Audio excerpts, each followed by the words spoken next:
George Galloway, and the mother of all talk shows.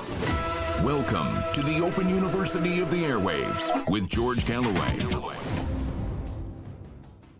The wife of Zelensky spends $1 million on Cartier jewelry in New York City during the recent United Nations Jamboree.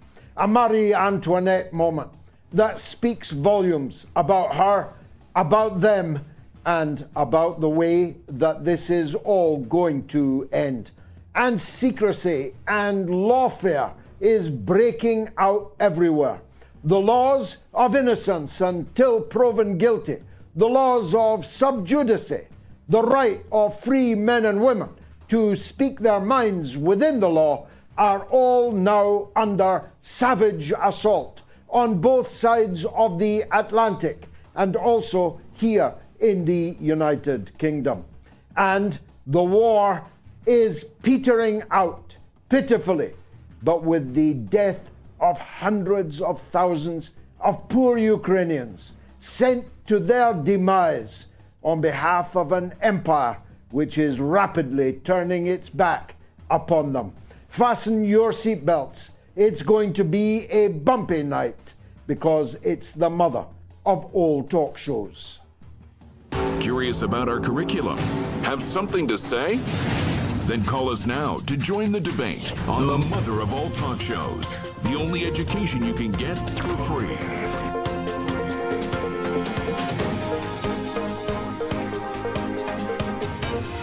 George Galloway. The mother of all talk shows. With George Galloway. The world is our classroom, and you're welcome to sit in and join the seminar. According to the respected United States publication The Nation, Mrs. Zelensky, during the recent visit to New York, spent $1 million in one shop on one set of items, namely jewelry. Cartier in New York City, we've seen the receipts, more than $1 million on jewelry. That is quite a shopping spree.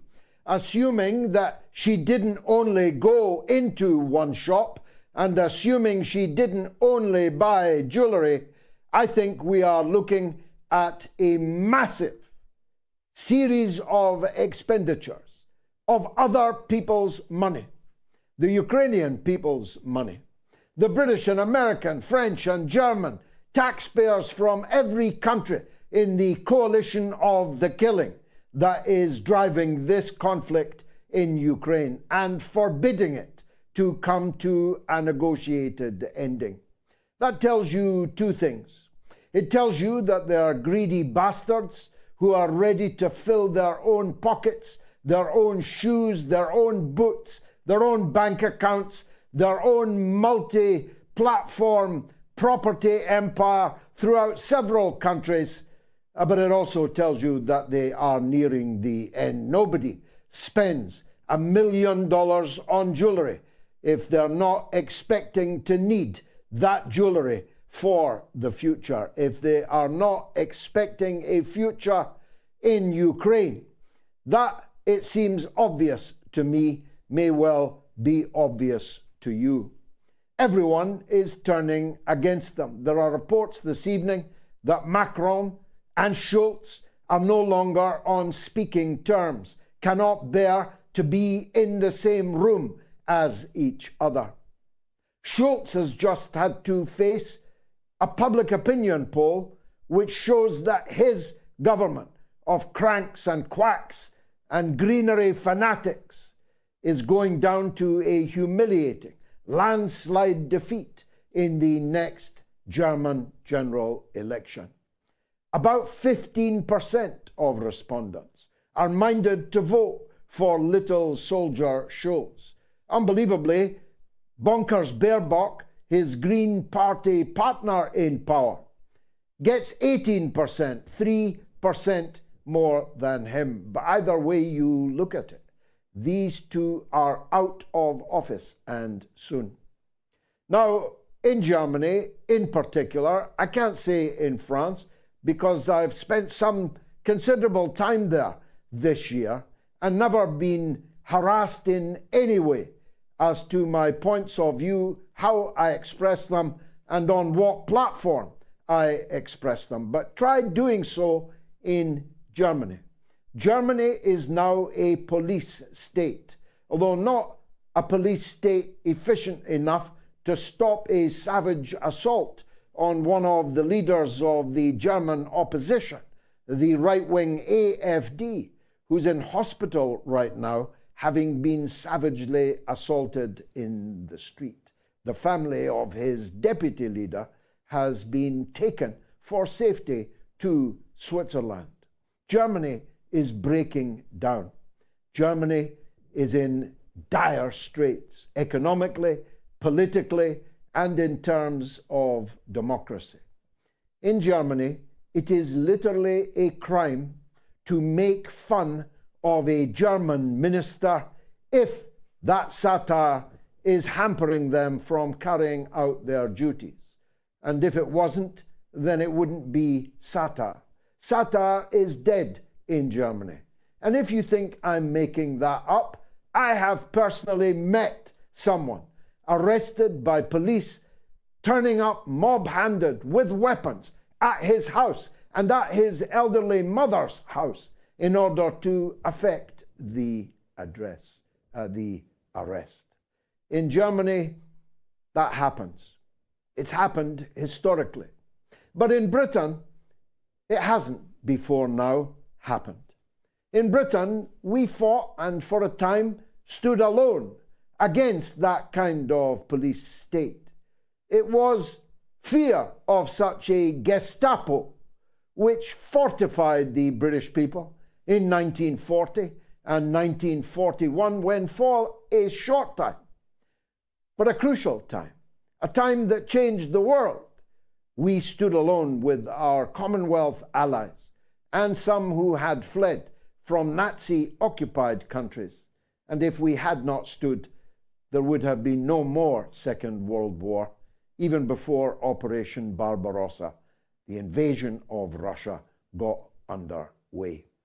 In Britain, it was fear of the midnight knock on the door, the dawn raid. In Britain, it was the fear of a demand for our papers in the street for no reason, with no due cause. No cause to show, just show your papers to anyone in uniform. No crime of speaking freely. No crime of standing up for what you believe in, whether it's right or whether it's wrong. No cancellation of elections. Elections took place in Britain throughout the entirety of the Second World War. And it was our belief in Britain that we would never have this kind of police state, which certainly was held by the vast majority of members of Parliament during the nearly 30 years in which I sat in the House of Commons. That no longer exists. That Britain has gone. There are reports, I'm trying to get to the bottom of them, of a blogger in Bristol on air having his house raided by police officers, several of them, when presumably there's crime in Bristol that could be being investigated because of what he was saying. Your house raided by police because of what you are saying, not what you are doing, not what you're encouraging other people to do. In this case, the man was talking about the Sieg Heiling jack booting in the Canadian Parliament, something which I did myself. What's that noise at the door? Are we really going quietly into that good night where an unknown vlogger with scarcely any audience at all can be raided by the police because he's talking about high-heeled Jack Trudeau, Sieg Heiling, an SS veteran, in the audience of the Canadian Parliament? Seriously? Is that the Britain we want to live in?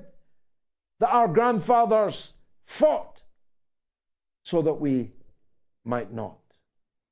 I see another case today.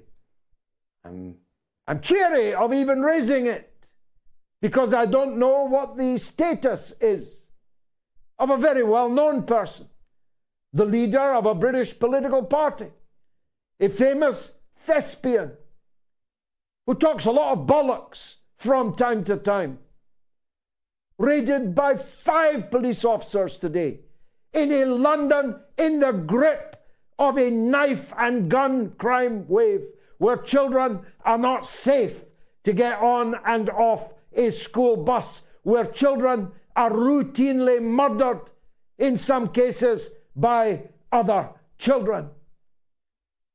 Now, I don't know what the raid was all about. Let me say, right up top, if they're on their way to me now, I don't take drugs. I've never even seen drugs. I don't even drink alcohol. I abhor violence. I don't advocate the breaking of any laws or the destruction of any public property.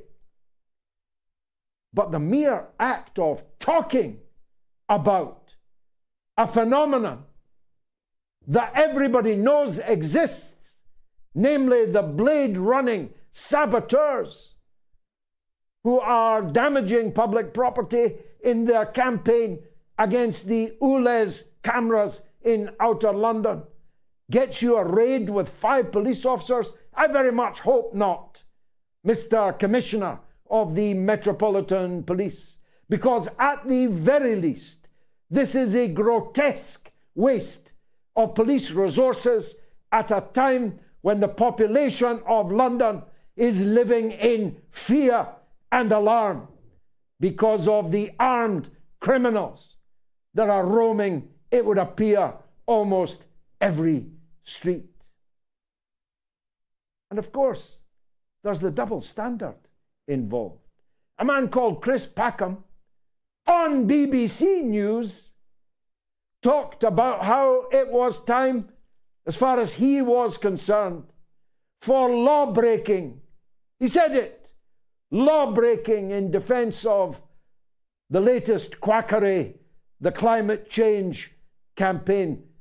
Why are people allowed to break the law and advocate for others to break the law, to just stop oil, but other people are subject to a massive, overweening police raid on their private residence for advocating what it is that they have advocated?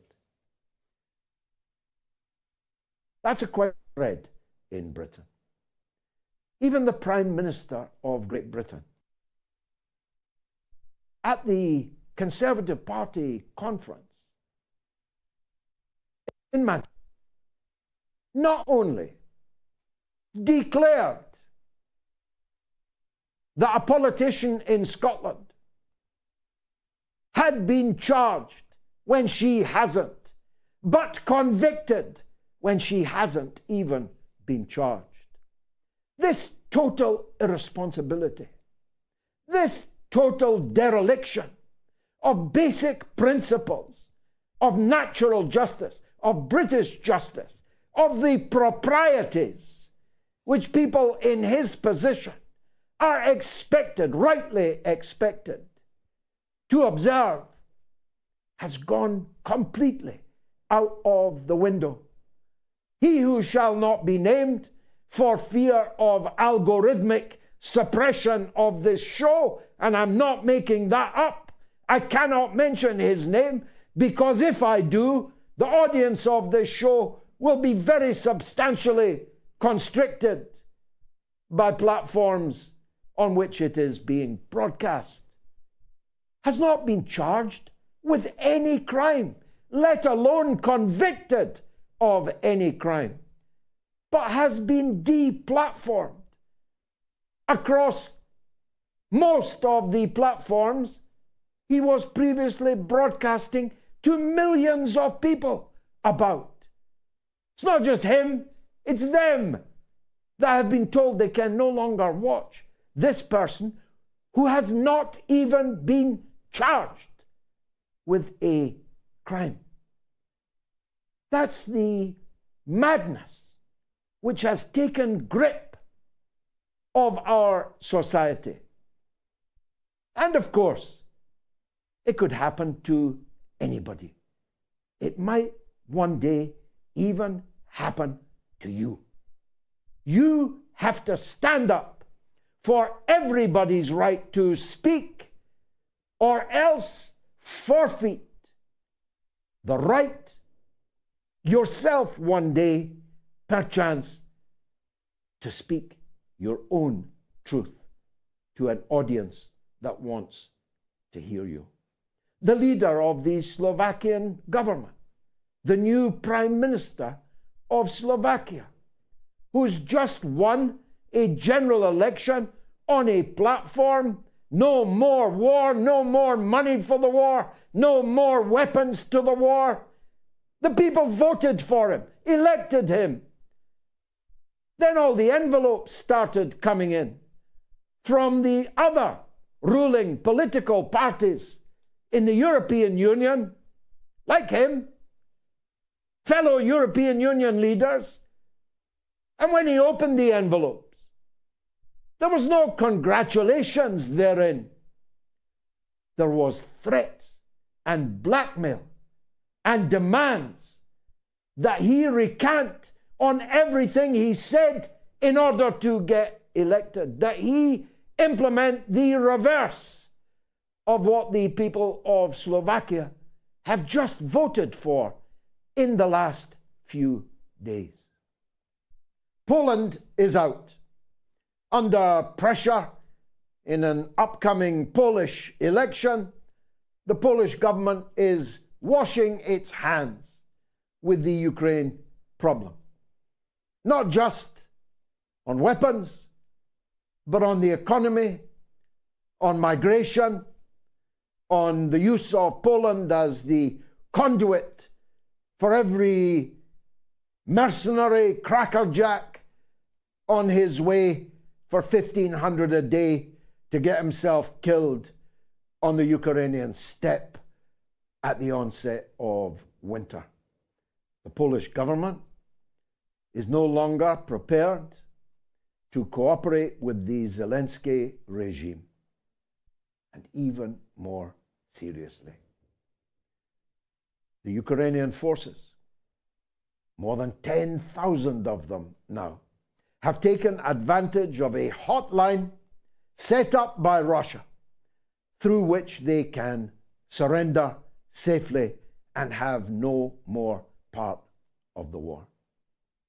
This war, as every single heavyweight newspaper and commentator knows, though only some of them have had the honesty to share that knowledge with their readers, viewers, and listeners, everybody knows this war has been lost. That when the Russians advance, they will advance exactly as far as they want to advance. That the counter-offensive, expensively purchased in blood and treasure, has been a complete failure. And yet still, we have psychopaths like BenWallace of Balaclava saying that one more push, the Ukrainians can do it. Give them the tools, as Sunak said today, and the Ukrainians will finish the job. They're all lying. And moreover, they know that you know that they're all lying. But they simply cannot stop this stream of excrescence that spews from within them. Because, of course, when the Ukrainian resistance collapses, they are all going to be exposed as the liars that took your money, took your freedoms, took away your legal protections from state policing for political purposes. It's going to be a bumpy night. You better fasten your seatbelt. It's the mother of all talk shows.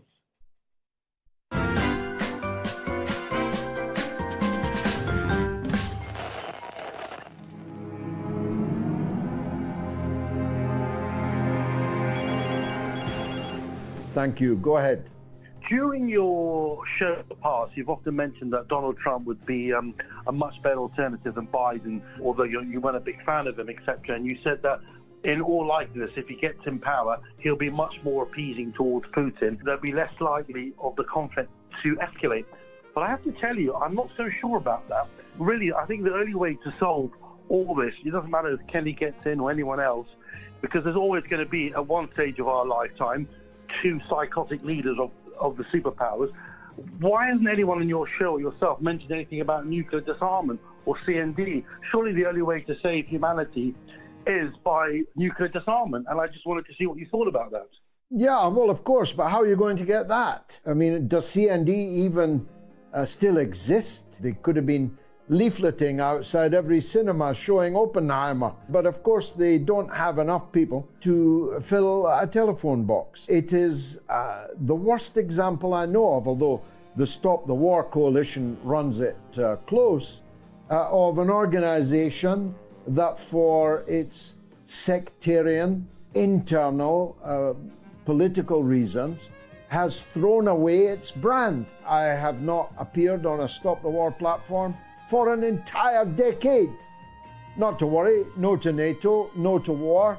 Its rival organization attracts exponentially larger numbers of people. They cannot help themselves, these people.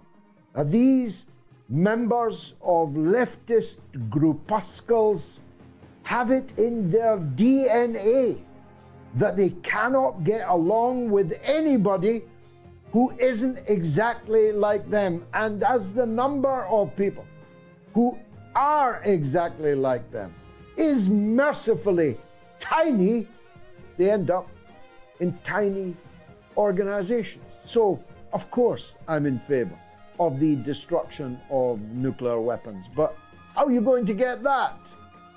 It's a totally utopian slogan to advance at this point in time. I'm just trying to stop the weapons from being used.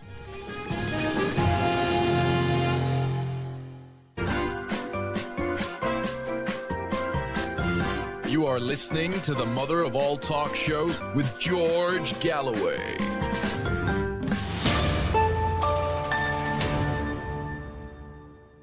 As I speak, I have just read that Scott Ritter, a regular guest on the mother of all talk shows, has again been banned by YouTube. His account closed.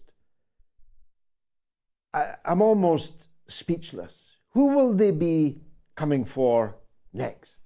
Well, actually, not necessarily a user of Twitter, X, but the owner of Twitter, Elon Musk, is now subject to lawfare by the European Union, by several European governments, by the American government, by the President of the United States, who repeatedly threatens to investigate Musk, his business on Twitter and his other businesses. Why?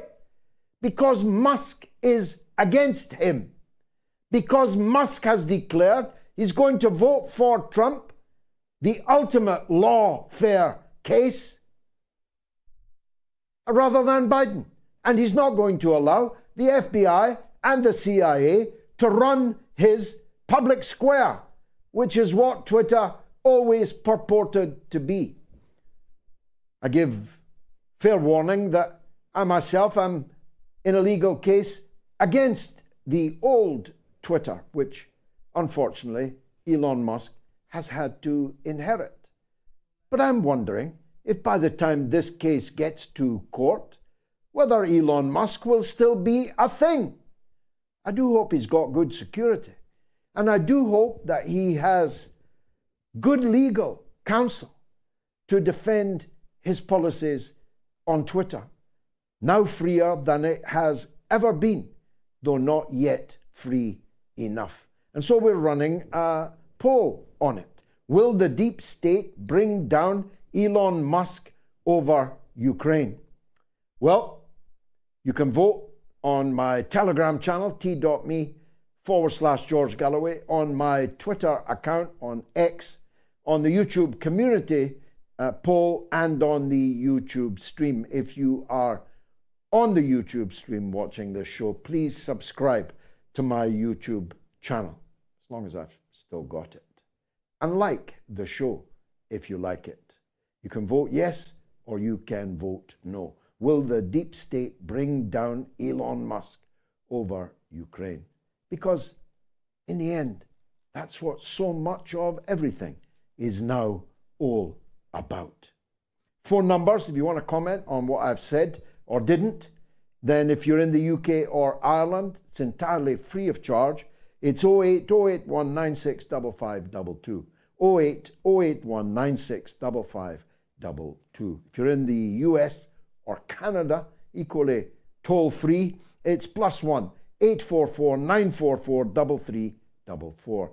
That's +1 844 944 3344. If you're in the rest of the world, it's 44203 966 2625.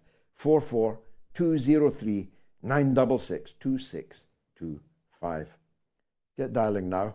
You might end up on the show.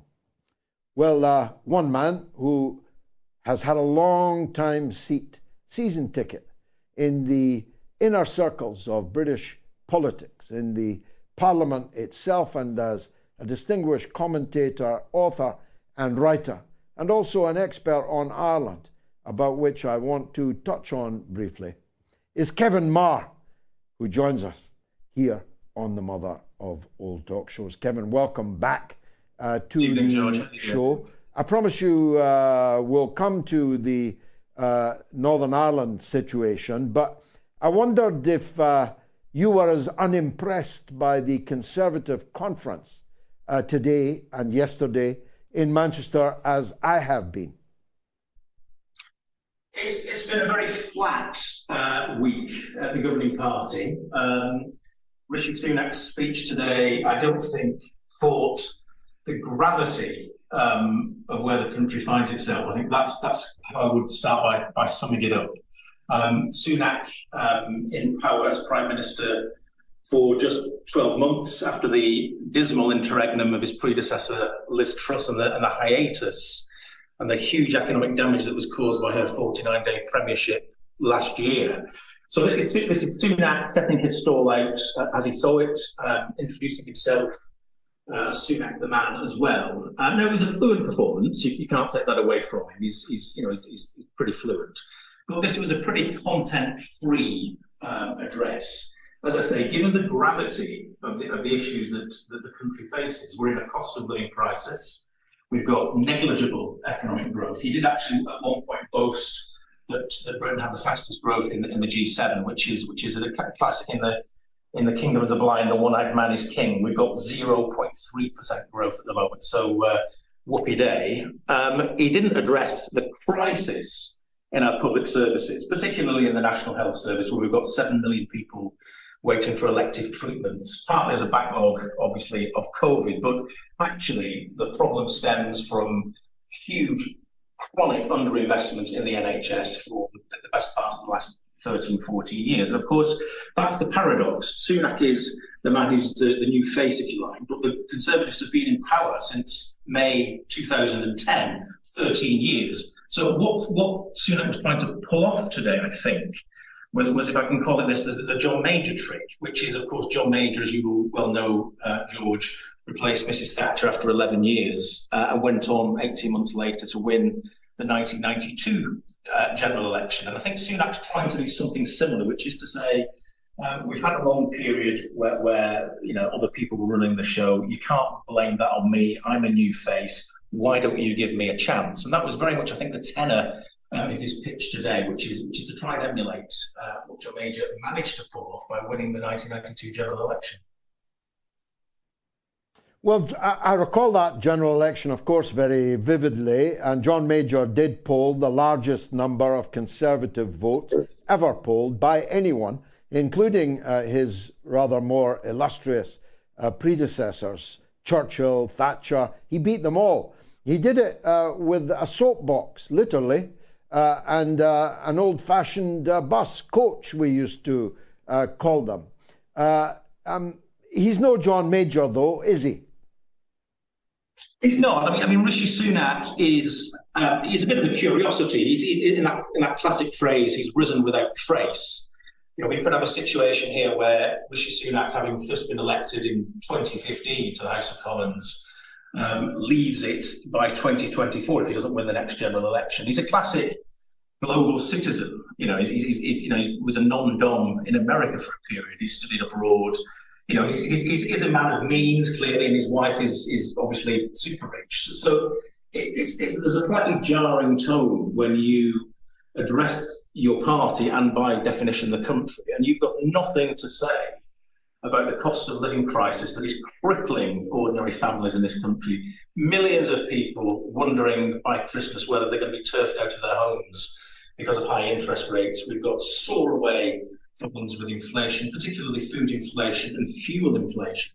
And of course, the weather's starting to turn as well, which means we enter that very difficult period for the National Health Service as well. So as I say, the gravity of the problems that Britain faces, if you've been down from Mars and listened to Rishi Sunak speak for an hour in Manchester today, you would have thought, well, everything seems to be going pretty well in this place. And of course, that's very far from reality. And that, of course, is emphasised by the fact that his party is between 16 and 19 points behind in the opinion polls, and has been for quite some time. So this was, I think, for the Conservatives, a kind of make or break conference. We saw an awful lot of show ponying by some of Sunak's colleagues who are looking to succeed in potentially even next year. So there's a lot of ill discipline in the Conservative Party. Liz Truss's predecessor came and spoke to a packed room about her sort of radical thoughts on economic deregulation, which, as I say, nearly crippled the country last year. So she's not gone away, and some of his other colleagues are looking to succeed him as well. So it's a party in a bit of a mess, governing a country, I think, that's in a real mess. And as I say, I just don't think his address today, and I think it will start to unravel in coming days, was equal to the challenges that Britain faces. Well, he's not Snow White, but the 7 dwarves are there trying to succeed him. I lived in a time, Kevin, when 10 of Harold Wilson's cabinet would have been more than capable and highly recognisable to the public to succeed him in the afternoon. And most of them were trying to do just that almost every afternoon. I could rattle them off, but only you and I would remember them. This is a cabinet of dwarfs. I mean, if Liz Truss is regarded as a papabile, could be Pope again, then it's a very barren field, isn't it? It is. It's extraordinarily weak. We seem to have an age now where cabinet ministers come and go.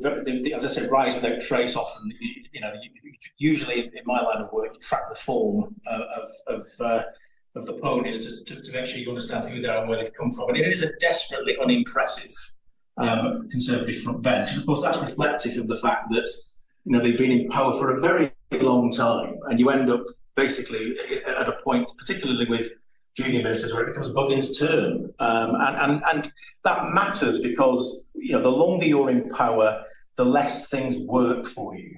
You end up, in a sense, and this is where Sunak is a little bit today, repudiating your own government's past. He's trying to say today, look, this terrible sort of situation, he's going on about politics is broken. And it's like, well, seriously, you've been in power for 13 years. Who's broken it? His 2 signature moves today, which were announced, over coming weeks again, because the centre is breaking down. These were well trailed because they were leaked.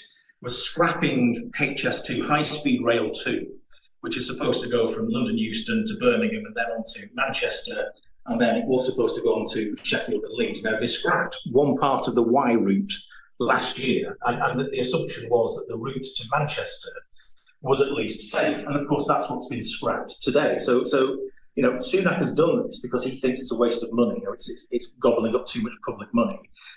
His predecessors, Boris Johnson, David Cameron, Theresa May, and George Osborne, who was Chancellor, of course, for the first 6 years of this Conservative government, implacably opposed to scrapping HS2. So Sunak's here kind of repudiating what his own party has done in government. I think that's a very dangerous moment for a party government to kind of say, we've kind of gone around in a big circle and we're going to go again in a completely different direction. It talks about the lack of intellectual coherence, I think, that afflicts the Conservative Party at the moment. You've got lots of strands, right-wing populism. You've got a kind of one nation tradition that's trying to reassert itself, and you've got managerial MBA Rishi Sunak, who sort of comes along and sort of says, "Let me try and fix problems and run things a bit better." Except, he said a few months ago that he had 5 key priorities: reducing inflation, interest rates, growing the economy, sorting out the NHS, and the small boats issue with migrants coming across the English Channel. And on pretty much any one of those measures, he's miles away at the moment. Inflation will start to fall back naturally because of international factors, so it's not really anything to do with him. And again, these 5 totemic policy achievements that he's asked us to measure him against barely were mentioned in this speech today. There's very little about the economy, very little about his government's record. I mean, it's amazing, really, that he managed to pad this out for 60 minutes. But he did manage to do that. But I sense it will start to unravel, because the key thing was this issue about HS2, which he says by cancelling the route from Birmingham to Manchester, it will save £36 billion. Obviously, an awful lot of money. Now he's saying he will reinvest that in local services and local transport priorities, rail and road, across the north and the Midlands. The only problem is he starts rattling off in his speech places that are likely to benefit. But some of these places have already been previously announced. It's the classic thing of bundling together and repackaging something you've already announced.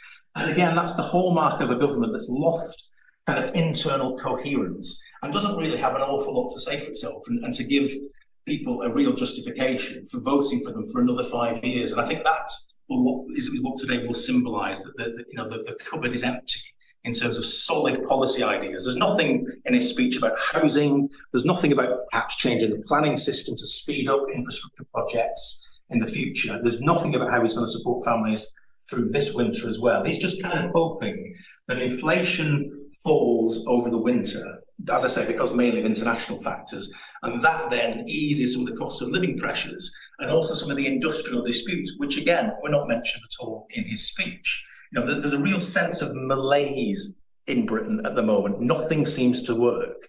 You phone up at 8 o'clock to try and get a GP's appointment and you're 30th in the queue.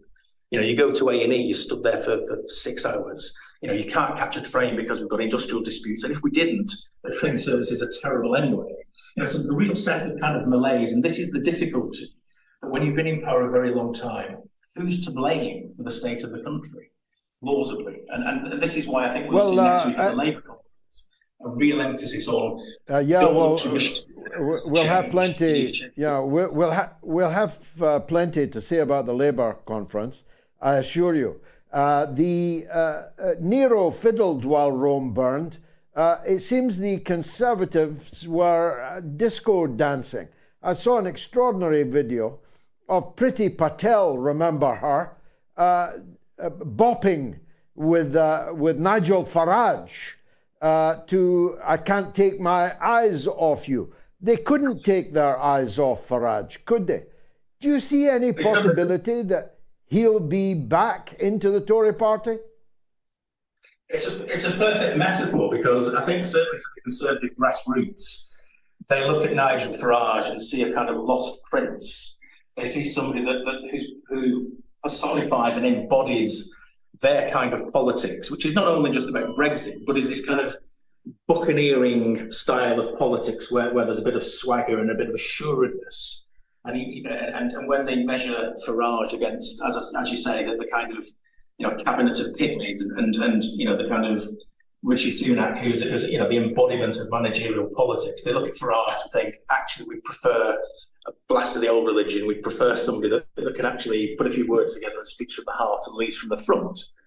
So Farage, is welcomed, as I say, like the proverbial lost prince at this conference, albeit by all accounts not huge numbers of people on the ground at this conference, which is quite striking.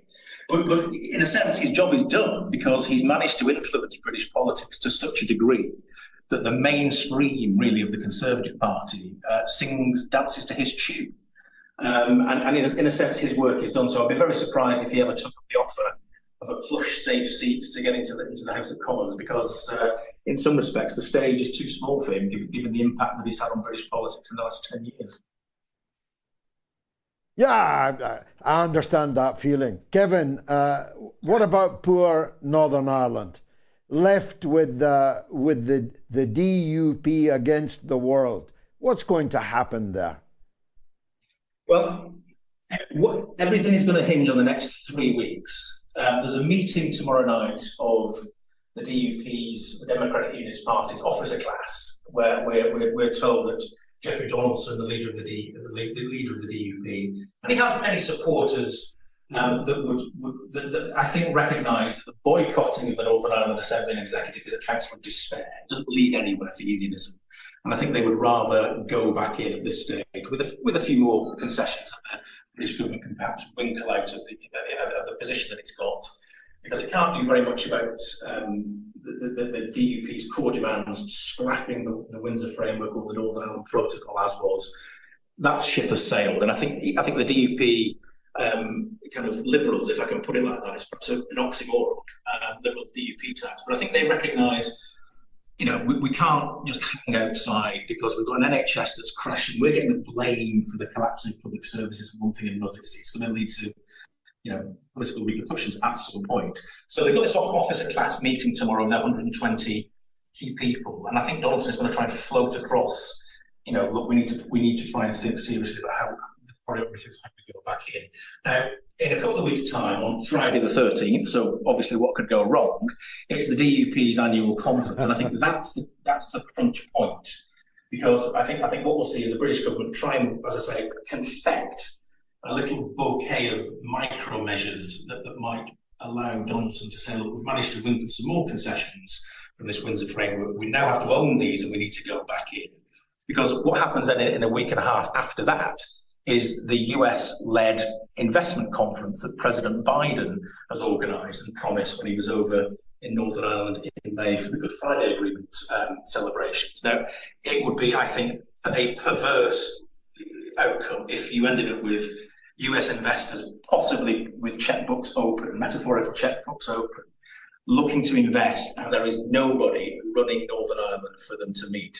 And it's a humiliation for Northern Ireland, but really, this would be a humiliation for Rishi Sunak, because in 18 months' time, if the opinion polls are correct and Rishi Sunak is on a hiding to nothing and he's booted out, Rishi Sunak is going to be looking for an international job of some sort, and he's going to want to go to President Biden, assuming President Biden is still there or his administration. And if he can say, look, I delivered Northern Ireland a restoration and I managed to fix that problem, that puts him possibly in a reasonable position. If he can't deliver, then he's the man who can't deliver. And the one thing American politicians abhor is people who can't deliver. And so I think there's a lot of pressure behind the scenes from the top of British politics to say to Jeffrey Donaldson and the DUP leadership, this is crunch time. Carrying on this boycott leads absolutely nowhere. And if we don't get the restoration of the Assembly and the Executive, the British government will start to deal with the Irish government, and we will have some kind of joint stewardship of Northern Ireland, which the Unionists will hate as well. So that they're in this situation where the position they're in is not great, but their position can get worse. And of course, one of the provisos in the Good Friday Agreement is the border poll, is the referendum on Northern Ireland's constitutional status. And I think what starts to happen is if Northern Ireland is seen to be a place that cannot function that timeline, but when we get to that border poll, just gets nearer and nearer. So you know, the DUP and Unionists are in a kind of, they can't win here because the border poll gets nearer. Joint stewardship of some sort starts to take shape if Northern Ireland can't succeed. And this boycott, this nearly 2-year boycott of the Assembly and the Executive has led nowhere. All it's done is see public services in Northern Ireland decimated and decline. And as I say, they're starting to get the blame for that. So Donaldson's a realist. You know, he's been around Westminster a long time. He can see that actually the ground beneath their feet is crumbling. So I think he probably wants to fight to do a deal, but he needs some support to get across that line. So it's up to the Northern Ireland office, number 10, the leadership of the DUP, to do what they need to do in terms of the choreography to get this across the line, get Stormont back up and running just before the Americans touch down on their plane. And I think it's achievable, because I think the stakes of not making this happen are so great for everybody that I think the reality will bite. Friday the 13th, huh? As you say, what could possibly go wrong? Kevin Marr, as always, thank you for that tour de force. Let me take a quick break, and then it's your calls all the way to the hour. And in the second hour, the one and only Brian Berletic. You don't want to miss him. Stay tuned.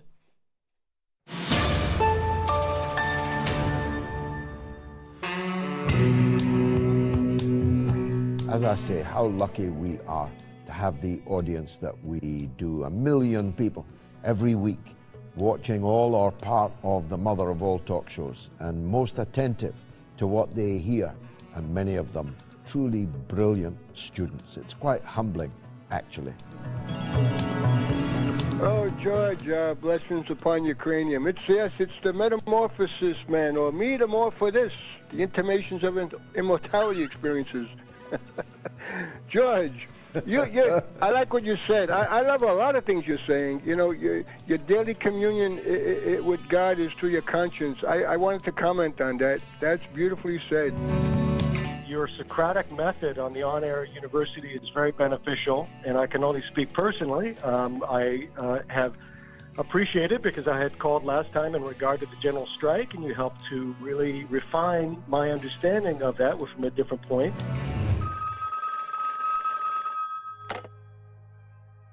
The alternative point of view. When I heard that last week, and again today, I had this kind of visceral gut reaction to it. And I know what you mean by that. And, you know, the MOATS audience knows what they mean by that, because we're all informed citizens. We wouldn't be here if we weren't.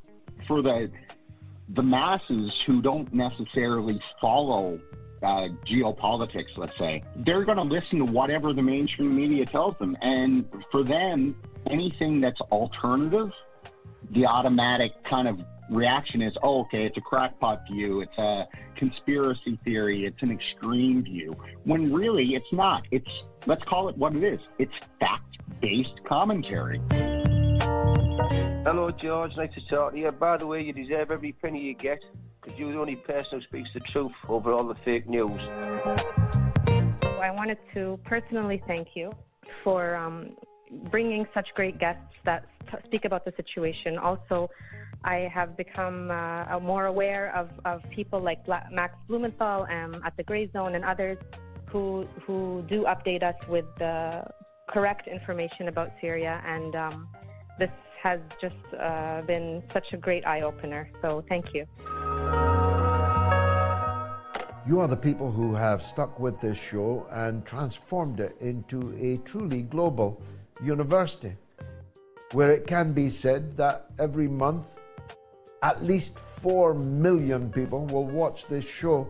They're in Greece, they're in Canada, they're in America, they're in England, Scotland, Ireland, Wales, they're in New Zealand, they're in Australia, they're in Norway, Denmark, Sweden, they're in Finland.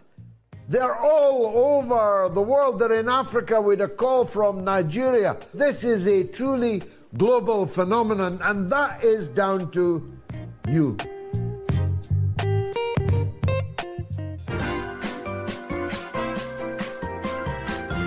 You are listening to the mother of all talk shows with George Galloway.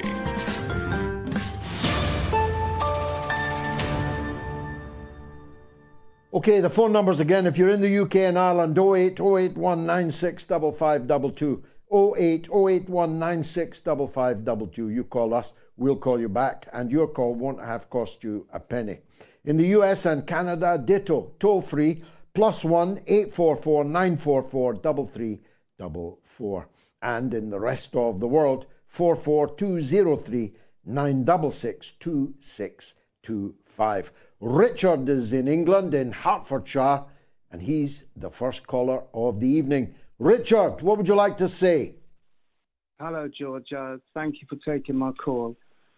I think, George, I think you may agree with me that we don't really live in a really truly diplomatic age, and also I think that kind of political representatives that we now have also don't have the realism of some of the people from both sides of the party, whether that be the likes of Alan Clark or Dennis Healy, who both came from opposite sides of the fence, but also understood the realities that there were out there.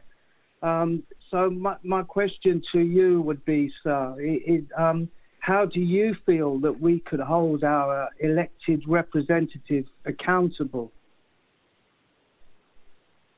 Well, you push an open door with me, as you probably know. I knew Dennis Healy and Alan Clark very well, and the late Alan Clark was a very close friend of mine, and I still read his books today, reread them in many cases. He was a knight, not just literally, but metaphorically. He was an extraordinary parliamentarian. Mr. Healy, likewise, former beachmaster at Anzio in the Second World War.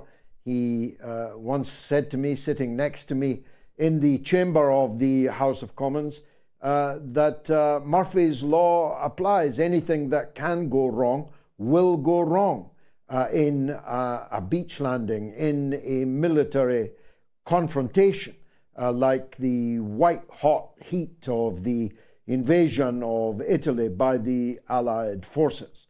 The fact that both of my grandfathers were fighting in the same theatre of war as him was the cause of much conversation with us. There is nobody like Alan Clark and nobody like Dennis Healy in today's Parliament. We'll talk next week about the Labour conference, but it's come to something that if Rishi Sunak and his government do survive, it will be because of the dismal, risible quality of the opposition. The only person smaller in British politics than Rishi Sunak is Sir Keir Starmer. So wooden, the birds are trying to nest in him. If he stood still, somebody would paint him with creosote. He is, Tin Man. The Tin Man in The Wizard of Oz would be the best description I could make of him. Now, how did we get here is the question, Richard. How did we go from a situation where, in my own time in Parliament, one had 100 or more men and women of individual, independent mind, that when they rose to speak, nobody knew what they were going to say, and they might say the most surprising things. And oftentimes, more often than not, whether one agreed with them or not, their contribution was worth hearing. Who in their right mind sits and watches the Parliament channel on television today? I see people leaving jobs I never knew that they had, and ask my wife, who is that person? I've never seen or heard of that person. And yet they are frontbenchers in the government or in the opposition. It is truly a donkey derby. And that's why Farage so stood out at the Conservative conference today. Because as Kevin Marr, who very strongly disagrees with Nigel Farage on most things, if not on all things, pointed out today that Farage's persona and contribution, impact on British politics, leaves all these other dwarves trailing in his wake. And that's why they all wanted to dance with him in Manchester. Thanks, Richard, for that. YouTube comments regarding the Tory party conference. Universal Truth says, don't vote Tory or Labour. Resist, defy, and do not comply. Well, I certainly won't be voting for either of them. Bad Basil says, I made a comment in a mainstream media news video hinting that Sunak and Sadiq Khan could be deported like Shamima was. And Tom Riviere says those who can make you believe absurdities can make you commit atrocities. One of the best things that Voltaire ever said. And email from Kevin. The email address, by the way, is onair@moats.tv. George, listening to Sunak about HS2 amazed me. When Russia retaliates, our infrastructure will be no more, including the big white elephant HS2. Stay safe. Regards, Kevin. Thank you, Kevin. Patreon comments. You know I really rely on my Patreon, patreon.com/George Galloway. Please support me on it. Guy Thomas Gnanko is a new patron. Thank you so much, Guy. Dear Gigi, I wholeheartedly appreciate your insightful perspectives on global geopolitics. As a patron from West Africa, I eagerly anticipate MOATS Africa coming on air soon. I hope it will. I hope it will. Thank you very much indeed. Hill, H-I-L, says, of course they will try to bring him down. That's Elon Musk. And only then will I believe a billionaire is really concerned about freedom of speech and the rights of citizens to know the truth and hold governments, institutions, and businesses to account. And Edgard Abd, a MOATS graduate from down under in Australasia, I'm skeptical vis-a-vis most of the hyper-rich who belong to the deep state. I hope Elon Musk is the exception. And Leslie Hope says, from the beginning, his businesses have been supported with government contracts of various sorts. His eccentricities will be tolerated as long as he is useful. So please go to patreon.com/George Galloway. Sign up. It'll cost you the price of a cup of tea in an insalubrious cafe. Now, coming up is a man who attracts huge audiences on the mother of all talk shows. He's very calm and considered, not histrionic or boastful in any way.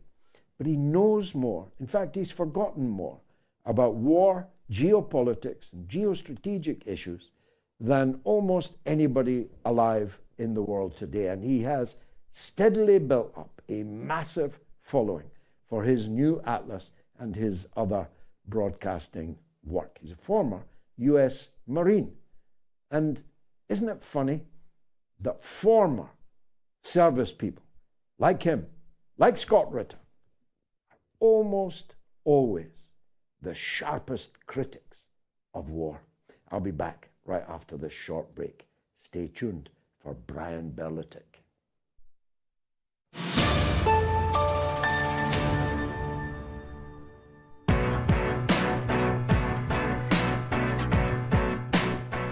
Do you know how many people watch MSNBC?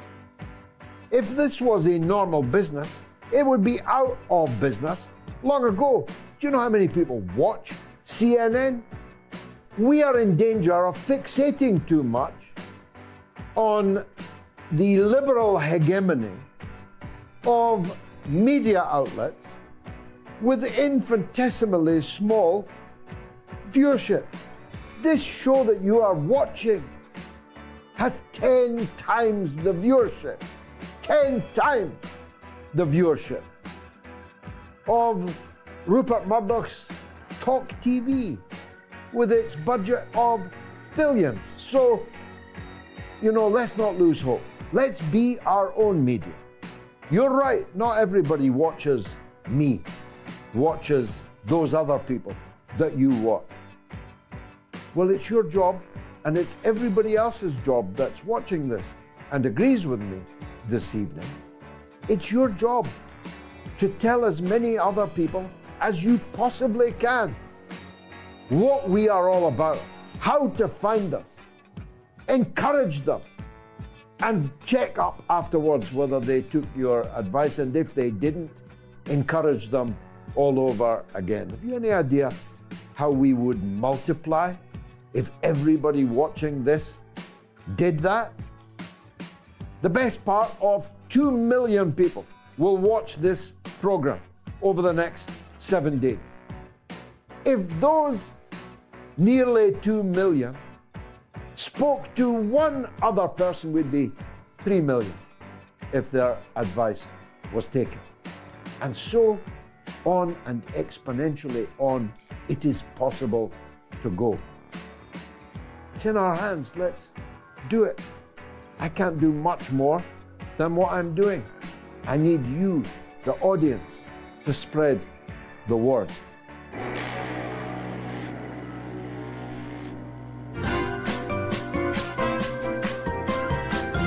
You are listening to the mother of all talk shows with George Galloway.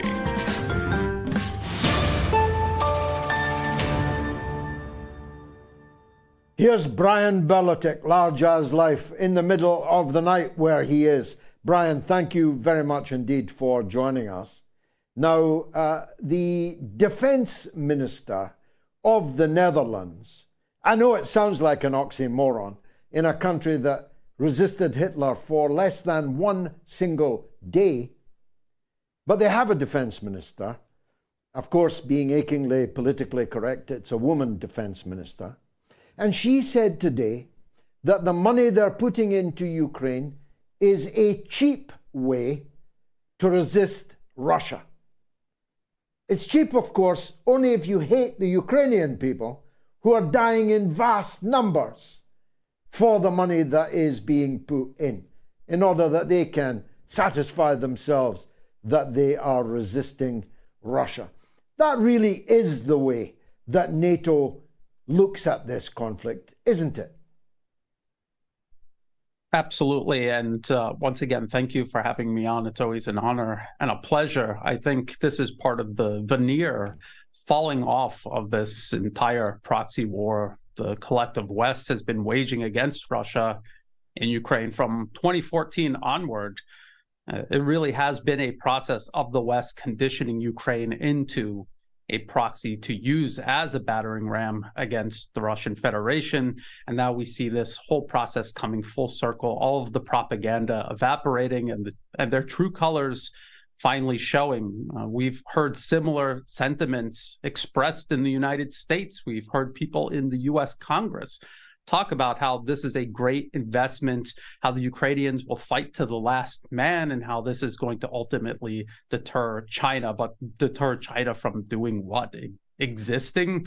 And I think people should pay attention and listen and believe their ears now that we hear the actual people behind this proxy war finally saying what everyone else, what you and I have been saying for so many months since this special military operation began, that this was a proxy war all along, at the expense of the Ukrainian people, not for or in defense of the Ukrainian people. Well, you're absolutely right about American statespeople, if we can call them that. Lindsey Graham, for example, he goes one better than the Dutch defense ministress. He says, as you've just alluded, that actually we are putting money in and weapons in for a huge loss of hundreds of thousands of Ukrainians in order to deter China. So the people in Ukraine are dying for Taiwan, and the people who are paying taxes in all these ailing Western economies are paying money for Ukraine in defense of Taiwan. How's that for three-dimensional chess. And then it's even worse when people actually understand the realities about the status of Taiwan, how even the US State Department officially recognizes it as part of China, meaning that all of this antagonism toward China over Taiwan is actually the United States violating China's sovereignty and violating international law. The UN recognizes Taiwan as part of China. So really it is one proxy war being waged against Russia to support the beginnings of another proxy war to be waged against China. And both of these proxy wars are fought without justification, and it's a continuation of what we've seen the collective West do everywhere from Afghanistan to Iraq and from Libya to Syria. And now it's spread into Eastern Europe. Maybe you could say spreading into Eastern Europe again after Serbia, and now East Asia is under threat. The situation on the diplomatic, political battlefield is now going very badly for NATO. That's for sure. Joe Biden looks like a dead duck. By next week, Donald Trump might be the Speaker of the House of Representatives. I'm not making that up. It's a real live possibility now.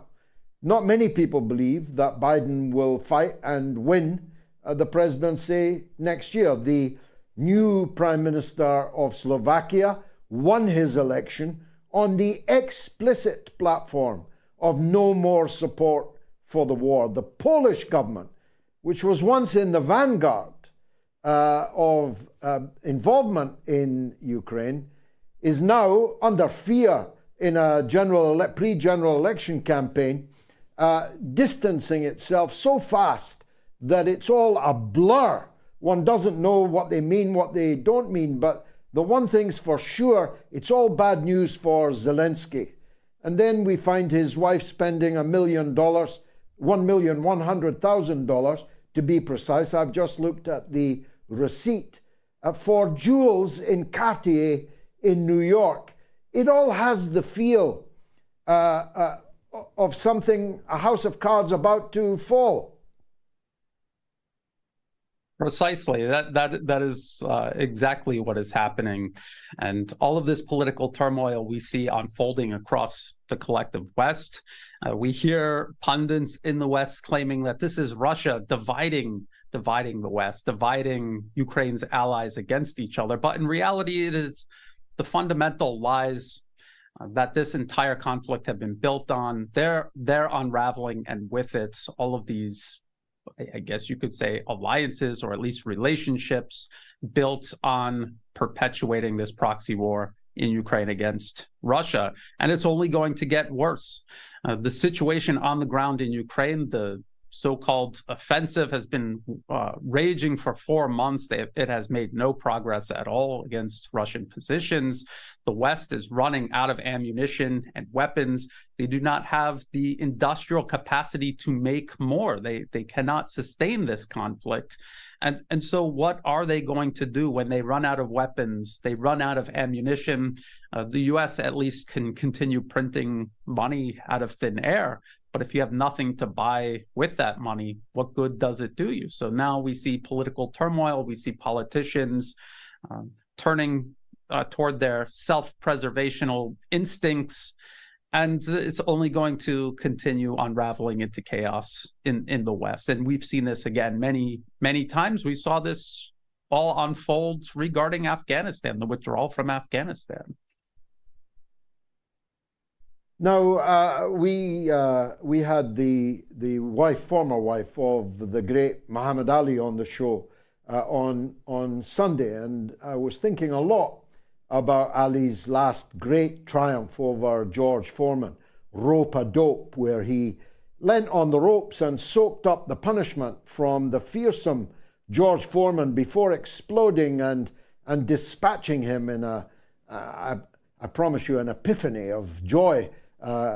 For most of us, certainly for me. Isn't that what Russia's doing now? Rope-a-dope. They have a triple line of defense along the territories they have taken. the Ukrainians are not going to even reach the first line of those defenses, never mind breach them and get through to more. Is that not a metaphor that you can recognize that at some point Russia's going to spring forward, just like Muhammad Ali, and land some knockout blows? Absolutely. That is exactly what we're seeing. And this so-called progress that Ukraine is making, taking a handful of villages, and if you look at the maps, detailed maps, you will see that it's still taking place all within the security zone ahead of Russia's layered main defenses. At the same time, Ukraine has exhausted its offensive potential. They had a finite amount of artillery and artillery ammunition, of armored vehicles, of tanks and armored personnel carriers, infantry fighting vehicles, and they've gone through the majority of all of this. And the West simply has no more to give them. There was a deficiency even before the offensive was launched. And at the same time, the West is running out of weapons to supply Ukraine. Amid this offensive and onwards, Russia has expanded its own military industrial production. And these are facts that you and I have talked about for months on this show. And now these are facts that finally the New York Times is reporting in the pages of its newspapers. We can read about how Russia is making 7 times more arms and ammunition than the collective West, not just the US or Europe, but them together. No, I mean, you got to hand it to Putin. He's picked 2 new speakers in a week, a new speaker in the Canadian Parliament and a new speaker coming up in the United States, because that's the kind of absurdity they still bleat, isn't it? Anything that goes wrong for them is Putin propaganda, misleading people and so on, and that's the basis on which they then move to close down voices that they don't like, because they're reaching more and more people with an alternative view on the war. I mean, the game's up for these people, even if they have not yet conceded it. Absolutely, and we're all in danger of that. So we can see the desperation setting in. And I remember many years ago, when I was much younger, and I remember the West always saying about these so-called dictatorships and how them banning media in their country, how that was always a sign of weakness. And now we see the West leading the world in censorship, banning media. They've uprooted all Russian media entirely within their borders. They're planning on doing the same thing with Chinese media. And what is the reason for this? Is it because Russia and China are saying anything that is untrue? I just explained how the New York Times is now saying things that we have been saying for many months, things that had been labeled as Russian propaganda. So it is absolutely desperation setting in. They're not looking at the fundamentals that are creating this and driving this problem. And until they do that, the desperation will only grow, because their problems will only grow. I mean, the end game is not clear in the fog of war, and much of it will depend on how far Russia wants to go.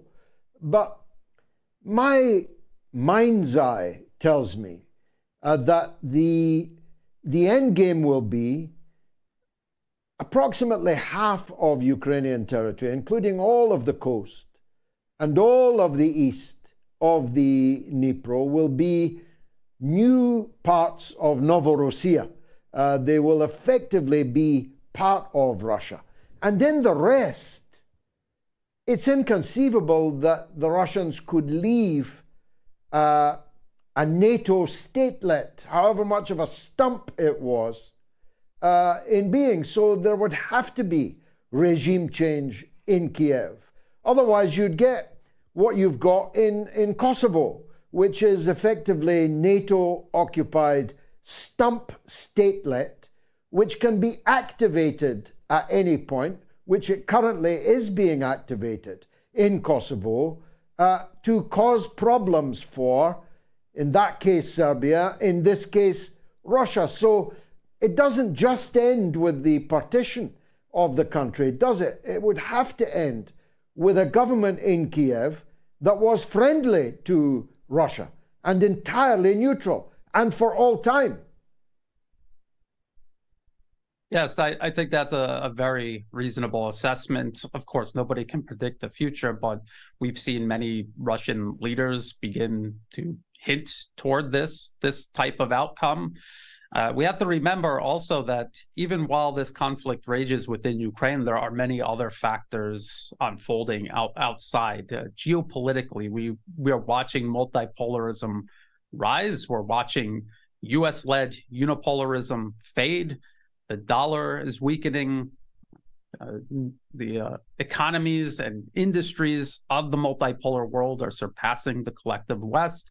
And when you add all of those things up with the situation taking place within Ukraine's borders and Russia and Ukraine fighting this conflict, I think all of these things will drive the ultimate outcome. I think the West is going to be pushed into a corner where it's going to have to make a decision. We see that the tighter they try to grip onto Ukraine, the more everything starts to unravel. Eventually, I think they're going to have to realize there are limits to their power. They're going to have to negotiate finally in good faith with Russia. All the way up until now, they have not. But I don't think they're going to be able to get away with that anymore. They're not going to be able to get away with it because Russia will not let them. And I think even the internal factors within the West will no longer make this plausible. Lastly, Brian, I'm always grateful for your time, especially given the hour for you. I've just made a film about Taiwan. It's in its final editing stages now. What do you see as the overarching, it's 74 years now since the People's Republic. They're very patient people. And I posed the question in my film, will China wait for the apple to fall from the tree, or will it feel that it has to shake that tree before the Americans turn it into a fortress that is an actual threat to any reunification ever with China? How do you see the relative balance of these two approaches right now? I think that's a very good and important question. China has been extremely patient. Many people might not know this, but the United States actually has troops stationed in Taiwan. And that is the ultimate provocation to acknowledge that Taiwan is part of Chinese territory, but then to station troops there, knowing that you have no approval at all from Beijing to do that, to openly and constantly promote separatism in Taiwan, again, while also having a one China policy. So the US is doing absolutely everything it can to provoke China. I think the reason why China has not allowed itself to be provoked is because they understand that time is on their side. Even the most the worst type of provocation imaginable, I think they understand that in the long term, what the U.S. is doing is not sustainable. Even if they were to try to turn Taiwan into some sort of fortress, I think eventually, in order to avoid war and the destruction of Taiwan, because frankly, that is what the U.S. is talking about and planning for, I think they will endure a lot in order to avoid conflict. They have Taiwan's best interests in mind. The U.S. does not. Brian Berletic, as always, a tour de horizon with the man behind the new atlas, a new atlas that's being redrawn right in front of our eyes. Brian, thanks very much indeed for joining us. Will the deep state bring down Elon Musk over Ukraine? You've only got about 20 minutes left to vote, yes or no. That's what I want to hear. I'll be right back after a short break, and then it's your calls all the way to the hour.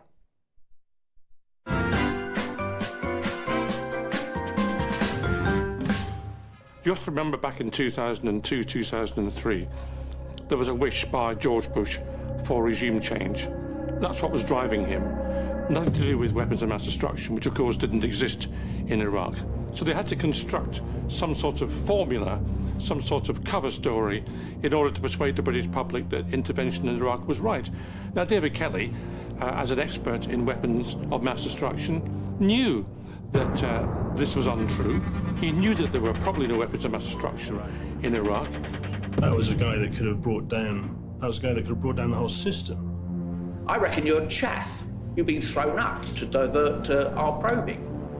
The Foreign Affairs Select Committee, that parliamentarian briefing, I think that was an indignity to him. We saw it on the news, and my very first thought was shock. Oh my God, you know, this man is in the eye of the media hurricane. He should be protected by that, at least. You've got blood on your hands, Prime Minister. Are you going to resign over this? I don't know the details of how Lord Hutton happened to be selected, but what was certainly the case is that he was the right kind of judge to use from the point of view of Downing Street and the intelligence services as well. Of the 21 days of hearing, only one half of one day was spent on discussing the forensic aspects.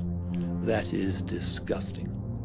We were given the Hutton report the day before it was published, but actually what happened was he went too far. The events of 2003 were disgraceful ones in this country's history, and it's unfinished business. Those responsible for an illegal war, those responsible for the death of David Kelly, have not been brought to justice. There's been no inquest into David Kelly's death. There needs to be one. We need to make sure that those who behaved in a reprehensible way in 2003 are finally brought to book.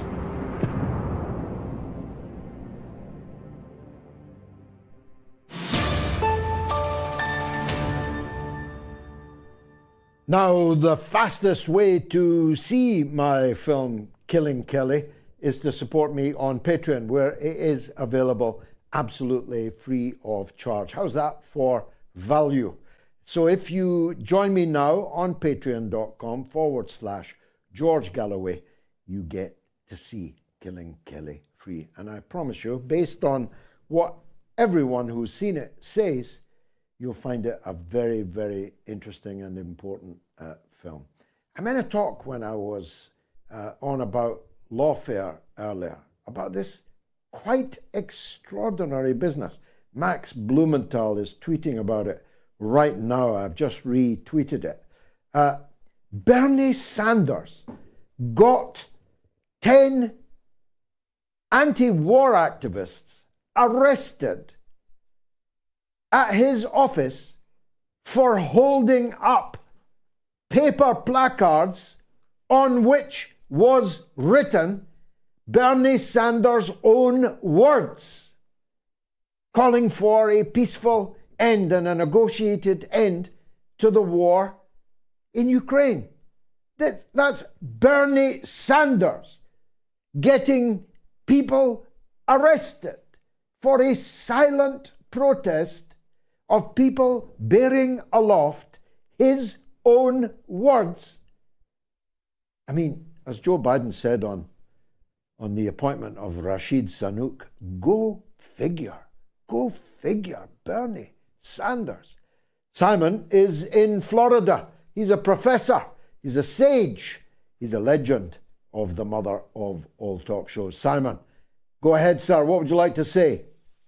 Well, Mr. Galloway, we're experiencing quite an odd season now in America. We have all the Trump goings on, and obviously the vacating of the seat of the Speaker of the House of Representatives, which was the first time in American political history. But the Chinese have been taking a very strong stance, using quite bold language, to be honest, against the report that was put out by a State Department division that's called the Global Engagement Center. Now, there's a chap in Florida who's quite well renowned across the United States for doing research into government-instigated online censorship, kind of like some people might suggest is on the verge of occurring in the United Kingdom, courtesy of your wonderful regulators, who shall remain nameless, of course. Mm-hmm. And so they've put out a report very much challenging the Chinese saying that they're engaged in information manipulation, misinformation, disinformation, propaganda, and every other version of cognitive warfare that you could have dredged up in the last 100 years. But we've had our Secretary of State at the State Department decide that they also wanted to engage more with the world via American culture, if such a thing exists, and music. And he chose, because it turns out he's rather a decent amateur musician, to sing a song about voodoo magic. And I'm not exaggerating. The songwriter, Willie Dixon, who wrote the song for Muddy Waters in the early 1950s, in his biography, specifically said the song was about voodoo and witches. So we find ourselves in the months of Halloween with a Friday the 13th due to occur in a few days, with our Secretary of State singing about voodoo, and then the Chinese response to Mr. McCarthy losing his seat by a vote of 216 to 210 yesterday in the House of Representatives, which was unprecedented. The Chinese, and I appreciate this to be a coincidence, but it's an odd turn of events.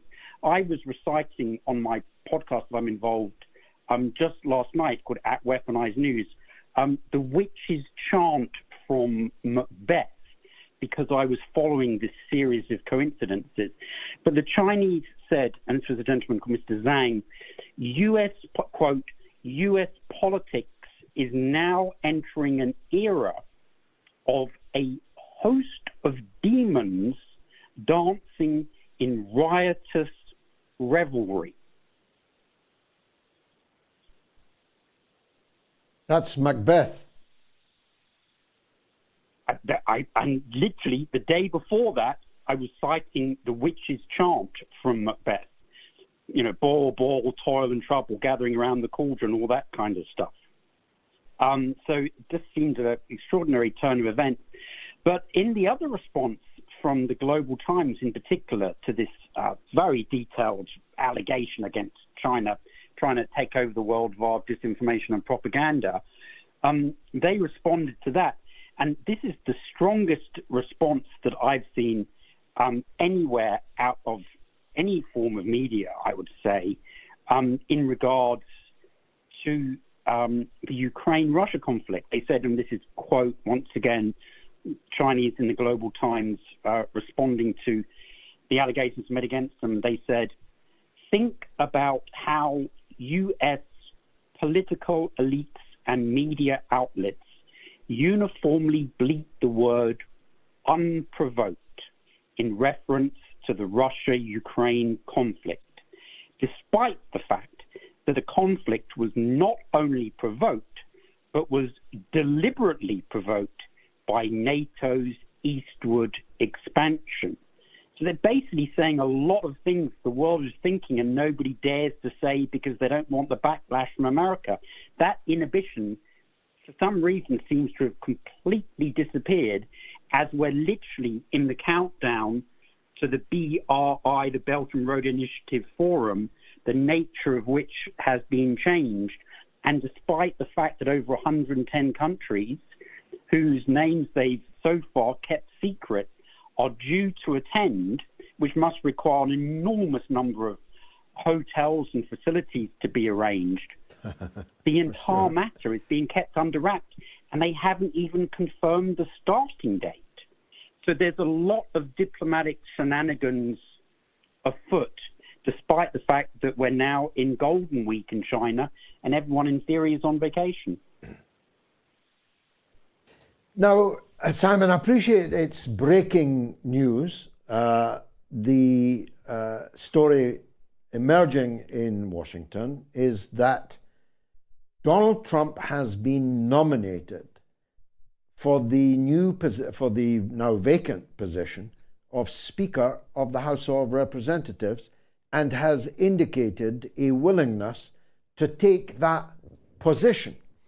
And as we speak, the Democratic Party is going into meltdown. over the possibility, a year before the presidential election, of having Trump back in the Capitol, in D.C., in the bully pulpit, and being able to direct events vis-a-vis the Department of Justice, the Hunter Biden affair, the impeachment of Joe Biden, and so on. I mean, can this really happen? Technically it could. So Stephen Scalise, who you may recall was almost assassinated at a baseball match a few years ago. I think he was struck like 7 times, a miracle that he survived. He allegedly is rather poorly with cancer, but he's put his name in the ring.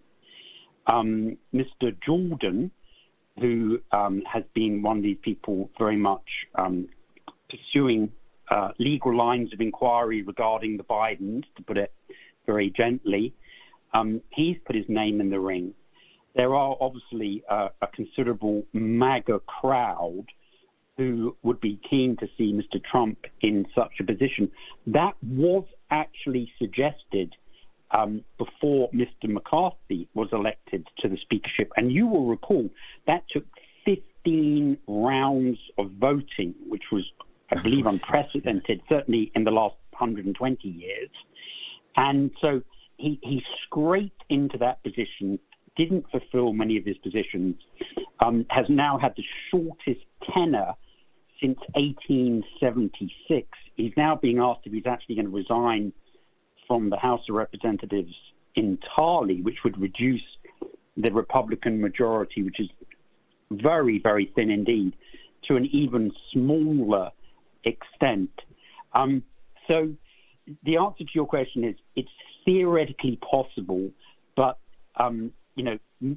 whoever eventually ends up winning is going to have to get, depending on the absences due to sickness and the other issues that are surrounding Representative Santos and also Representative Gates, because it shouldn't be forgotten that even though the Department of Justice stopped their inquiries into Representative Gates from Florida, one of his close associates was convicted regarding matters that did appear to pertain to Mr. Gates as well. So even though he wasn't criminally pursued, the Ethics Committee, in much the same way that, say, Boris Johnson was investigated, right, have been taking a close look into Mr. Gates. And it seems that the issuing of that report was imminent. So he struck against the Speaker and called the motion to vacate into question literally days before it was possible that he might not only have been expelled from the House of Representatives himself, but if that weren't to occur, then he could have been expelled from the party, in much like Andrew Bridgen was chucked out the Conservative Party. So there's a lot going on behind the scenes, which obviously is not uncommon in politics.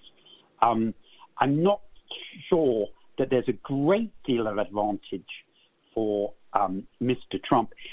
It's important to remember that most of the financial bills have to originate in the House of Representatives. So they have what is called the power of the purse.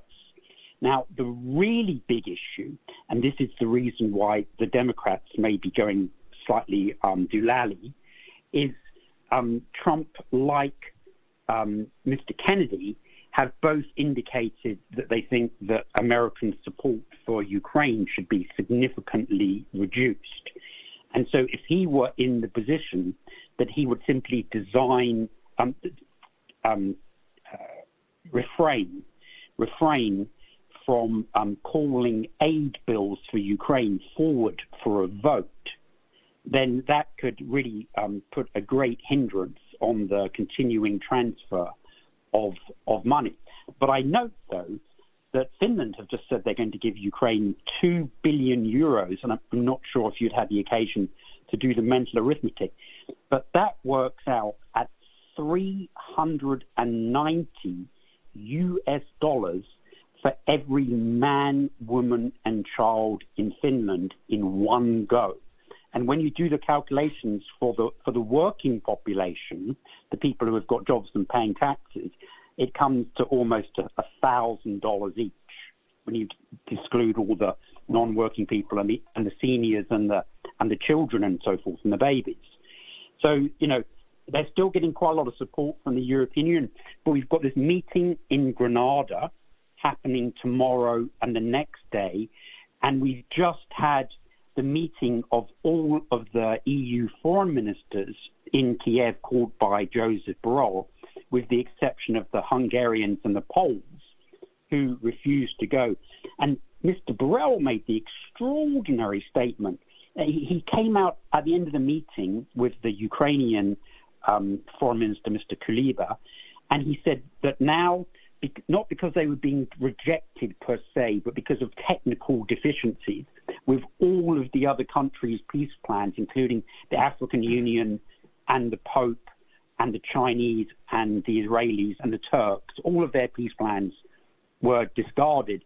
And he, quote, said, "The only game in town globally," which is a slightly odd turn of phrase, but essentially the only game in town, is now the 10-point Zelensky peace plan that you and I discussed after he pushed it so hard at the United Nations about 10 days ago.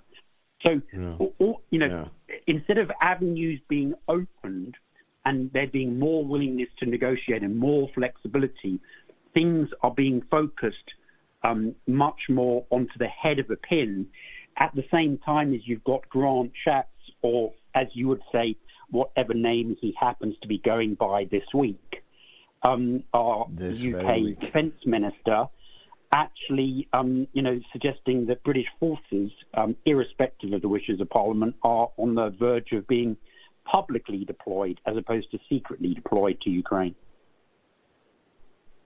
Yeah, although he was slapped down by little Corporal Rishi Sunak. I could talk to you all night, Simon, but I better push on. Thanks indeed for that tremendous survey of the scene. Simon, professor of ours in politics in Florida. Some YouTube comments. The Naughty Kitten says Russia is high class and civilized. They treat prisoners of war humanely. And Jack Klugman, great name, says Ben wants the Volksturm, teen boys and old men, severe Berlin bunker vibes on the SME drugs. This is true. Little BenWallace, who's such a gutless coward, he failed to show up to debate against me at the Oxford Union. As my friend Ian Puddock points out, the Ministry of Defence officials explained to Ian Puddock, well, you can hardly blame him for that. Well, I did blame him, do blame him. If you are one of these armchair generals that is sending and demanding be sent old men and young boys into battle, and they're almost certain death or wounding, then you kind of ought to be able to summon the courage to discuss it at the Oxford Union against me. Kurt Boss says it's truly abhorrent to watch these fools pretend to save Nazo-Ukraine. It's odious. And Frankie says Zelensky's wife spending millions while Ukraine soldiers are dying in their thousands. Those who aren't dying are starving on the battlefield. And don't forget about the Russian soldiers who have died. Thank you, Frankie. Hong Luong says America only has its own self-interest, not Taiwan's, not Ukraine's, and not anyone in the Five Eyes, AUKUS, or NATO. Entirely correct. Andy is in Detroit, Michigan, on Ukraine and the Canadian Nazis. Go ahead, Andy. Yeah, how you doing, George?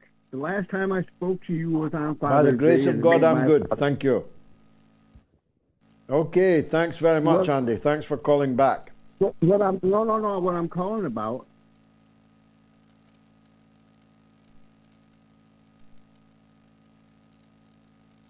Hello? Yes, Andy, go ahead. Well, what I'm calling about is, why is Israel silent about what happened in Canada's parliament, and why did it take so long to respond to it, and why doesn't anybody from the Jewish community in Europe have a voice about what's going on there? So well, let's be grateful for small mercies, however slowly they come. Ukraine has lodged an official protest this evening because Israel has ended the free medical treatment of Ukrainian refugees in Israel. Israel has been ambivalent about this conflict from the beginning. Partly, I'm sure, because of the literally atrocious role played by the Ukrainian nationalists in alliance with the German Nazi forces during the occupation, immediately after Operation Barbarossa was launched, and indeed within hours of the Nazi forces crossing the Ukrainian frontier. And partly because Israel has a good relationship with Russia, albeit a complicated one. There are many Israelis in Russia. There are many Russians in Israel. There's visa-free travel between the two countries, a lot of investments in both economies by Russians and Israelis. So Israel has been ambivalent about this conflict from the beginning. It is simply not true that there has been no voice from European Jewish organizations about the atrocity in Canada, what will come to be known as the Canadian atrocity. First of all, this story was broken by Jewish people in Canada. This story was broken by Jewish people, very brave Jewish people in Ukraine itself. I don't want to give their names. Those of you who follow these things will know them, but they are literally at risk of their lives speaking up against the Bandera pro-Nazi forces within Ukraine. It's also true that the Friends of the Wiesenthal Center, not the center itself, but the Friends of the Simon Wiesenthal Center were amongst the first to blow the whistle on this. I'm taking a very close interest in it because I was the person who brought this subject first to the global audience. First with my 5 million view tweet on Sunday morning, a week past Sunday, and secondly with the broadcast that I did that evening on the mother of all talk shows. It was only after these two things that this became an international story, but it was a story in Canada because of brave Jewish people in Canada. And it was a story in Canada because it had been highlighted by brave Jewish people in the Ukraine. So I'm second to nobody as a critic of Netanyahu's government, but we mustn't criticize them unjustly and when it is contrary to the truth. It was, of course, 87 years ago today that the Jewish community in London, in the East End, in a constituency I later came to represent in the British Parliament, in Cable Street, it was 87 years ago today that the Jewish community in the East End of London, led, it has to be said, not by Labour people, they were told to stay at home, led by trade unionists and communists. And the Communist Party was extremely strong in the East End of London and amongst Jewish people at that time when they made their stand in what became known as the Battle of Cable Street. Cable Street in Bethnal Green became the scene of a pitched battle where the Nazi leader, Sir Oswald Mosley, who wanted to be Britain's Hitler, and his followers, supported by the police, determined that they had the right to march wherever they liked in Jewish communities in support of Nazism, when Jews were already on their way to the gas chambers in occupied parts of Europe, rather in Germany proper, after the passing of the discriminatory laws, the forcing of Jews to wear yellow stars on their garments, the desecrations of Kristallnacht, the destruction of Jewish property, shops, the painting of the Star of David on the windows of all their businesses and so on. At that very time, the British police were insisting that Sir Oswald Mosley, Britain's would-be Hitler, had the right to march down Cable Street. But the people decided otherwise, and they stopped them. They shall not pass was their slogan, and they did not pass. Email from Enrique. George, did you know that since 1991, the US have been involved in 215 conflicts around the world, compared to Russia's 5, all of which were on their borders? So tell me, who are the warmongers and the imperialists? Great show. Great email, Enrique. Even I didn't know that stat. Norma from Bristol is up next after this quick break.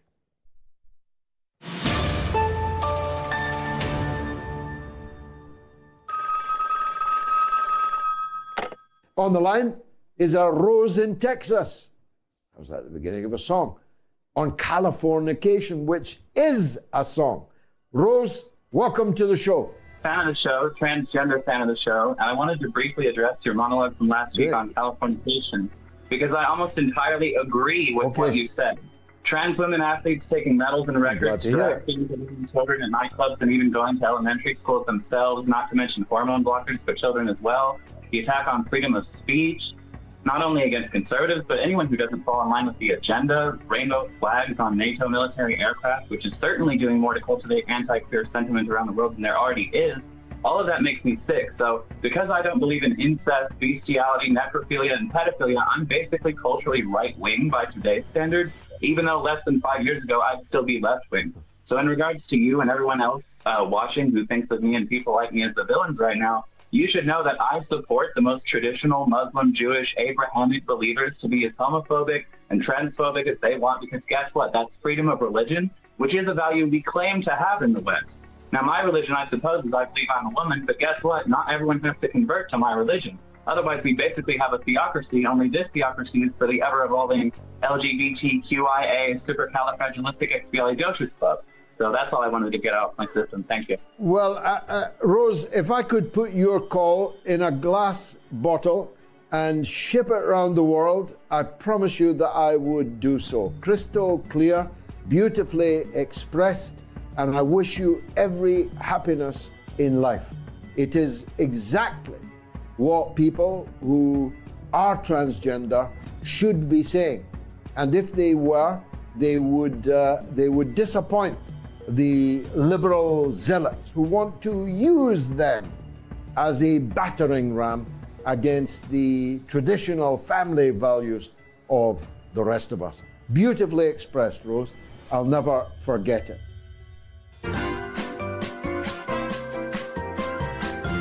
You are listening to the mother of all talk shows with George Galloway.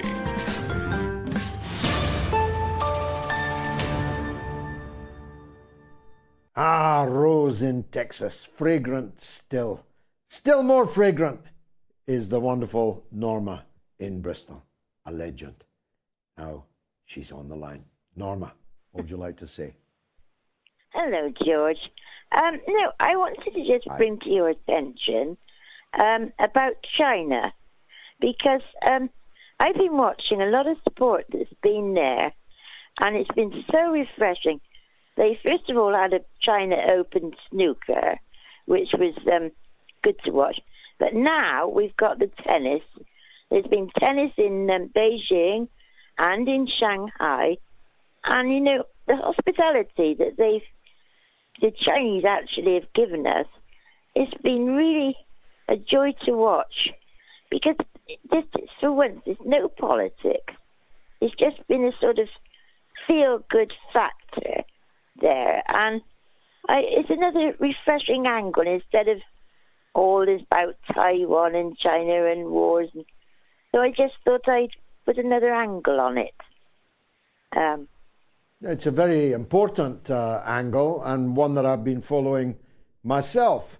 China has a population of 1.5 billion people. So if they take up any sport seriously, they stand a very good chance of sweeping the world with it. And the first place I saw that happening, I know you're a tennis fan, Norma, and I'm not particularly, was in snooker. I misspent much of my youth in the snooker halls in Scotland. So I follow the game very closely, and I began to see more and more and more brilliant Chinese snooker players. And of course, there's so many Chinese to choose from that the Chinese snooker cohort is beginning to sweep all before it. And as you pointed out to me some time ago, they're now doing the same in China, in tennis rather, in China. And again, if you've got 1.5 billion people and everyone really gets stuck into the old tennis racket, you're going to sweep the boards, and that's going to happen. The only thing that hasn't worked so far is football in China. As you know, Norma, I spend a lot of time in China. I would have moved my entire family there with me, but for the fact that my son, Torren, is a football protege with a very real shout of making it as a professional in the professional game. And so I asked around, why hasn't football taken off in China? And the answer I got was a rather sobering one. It's corruption. It is gambling, because the Chinese are also very enthusiastic gamblers. I know. The possibility of tampering with the outcome of football matches is a very real one. Otherwise, Torren would have been playing for Shanghai United already, never mind Manchester United. Last word from you, Norma. Well, I just thought it was a different angle. And the last word from me basically is, I just wanted to point out that my husband's got 10 weeks only of the NHS government money for his end-of-life care. After that, we'll have to be means tested. But my daughter-in-law and me are going to see some nursing homes tomorrow, and hopefully he'll be more comfy in a nice nursing home than staying in hospital. So that was the update on him. It is, well, I'm glad you updated us. I didn't want to ask you in case you didn't want to talk about it, but it's really come to something when we've got money, billions, to send to a war which has nothing to do with us in the Ukraine, to decide whether Kupiansk is on one side of a line on a map or other, when it's been in 4 different countries in the last 100 years. We've got unlimited money for that. But Norma's husband now has 10 weeks to die. If he dies within 10 weeks, it'll cost the family nothing other than the taxes they've paid all of their life into the British Exchequer, which promised from the cradle to the grave care in a national health service free at the point of use.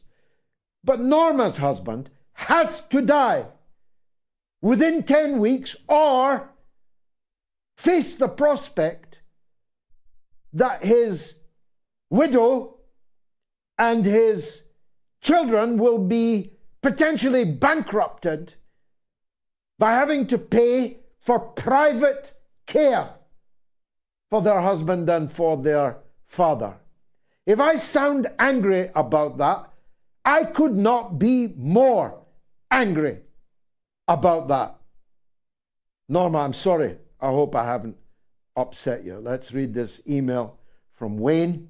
Good evening, George. Is there any reason why we could not rid ourselves of the first past the post election system and replace it with a proportional representation election system? If so, would that not go some way to bringing about more balance? Well, of course, Wayne, and I have supported that all of my political life. I even pointed out to Mr. Blair and Mr. Brown when they were enjoying landslide election victories, but not a landslide victory in the percentage of the vote, but landslide electoral majorities. Now you should legislate for proportional representation. And you can defend it by saying, we are doing this even though it is against our interests. Because if you introduce proportional representation, there would never be a Rishi Sunak premiership again, or a Boris Johnson premiership again. Because the great majority of British people don't vote for the Conservative Party. They got an 80-seat parliamentary majority on a minority of the vote, even though they were facing the incredibly maligned Jeremy Corbyn. So, yes, of course, that's what we should do. But we will not do it because it would require the people who are in Parliament right now on an unfair electoral system that got them into Parliament. We would be counting on them to legislate to put themselves out of business, parliamentary business at least, and they will not, I promise you, do that. Comments on Patreon from MN Nazim, commenting on Tony Blair, says, all the leaders of the Western world will be encouraged by the money Tony Blair is making. They will all be encouraged to venture into weak nations and kill the innocents and make a killing thereafter. Sickos. That is indeed the thesis of my film, The Killings of Tony Blair. If you haven't seen that yet, you really need to get the full SP, as we say. Quack Quacks says this expose of Blair says everything that is necessary to convict him of the most major war crimes that can be committed. We just need the sentence to be announced and acted upon. Now, I better tell you about the poll. On Telegram, 43% thought the deep state would bring Elon Musk down. On Twitter, only 36% thought so. On the YouTube community poll, 37% thought so, and on the YouTube stream, 41% thought so. So most people think that the deep state will not bring down Elon Musk. But a substantial minority, Mr. Musk, seem to think that they will, or at least might. Thank you, all of you who voted. Thank you, all of you, for being here for the mother of all talk shows this evening. We had difficulties with the telephone lines, and that's why most callers tonight didn't get through. But if you were one of those that tried, I promise you that we will prioritize your call on Sunday at 7 p.m. UK time for the mothership, the original mother of all talk shows. I don't know if Donald Trump will, in the end, go for the speakership of the US Congress as an observer of political theater. Of course, I would be very delighted if he did so. It would make the next 12 months amongst the most entertaining and thrilling, even, that there has been in US politics. But he might be better advised to keep his powder dry and to continue raising big, big money and making big, big rallies all over the United States with a view to defeating all these fake lawfare issues that he is now facing, which grow more and more ludicrous by the day. The case in New York, a civil case, alleges that he inflated the value of his properties in order to obtain loans which he long ago repaid with interest, and thus no victim in this civil case exists, except a district attorney that ran for office on the promise that she would make lawfare against the then president of the United States. I feel sure that Trump will prevail over all of these things. But at the end of the day, it's not really my business, at least not directly. What is my business is that I no longer know for sure if when I get up to leave this studio this evening, there are going to be police officers at the door wishing to interview me about the contents of my speech in the course of this show. And I mean that. I am no longer sure if that will happen to me, as it's happening to more and more and more people in the United Kingdom today. My father, God rest his soul, went to his grave believing that Britain was the best country in the world, not least for the quality of its freedom of speech. I can hear him turning in his grave. Thanks for being here. I hope I'm here on Sunday, in which case join me at 7 p.m. UK time for the mother of all talk shows, and do please bring somebody with you. Follow me on every one of these platforms, because you don't know where I'm going to have to end up exclusively at the end of the day.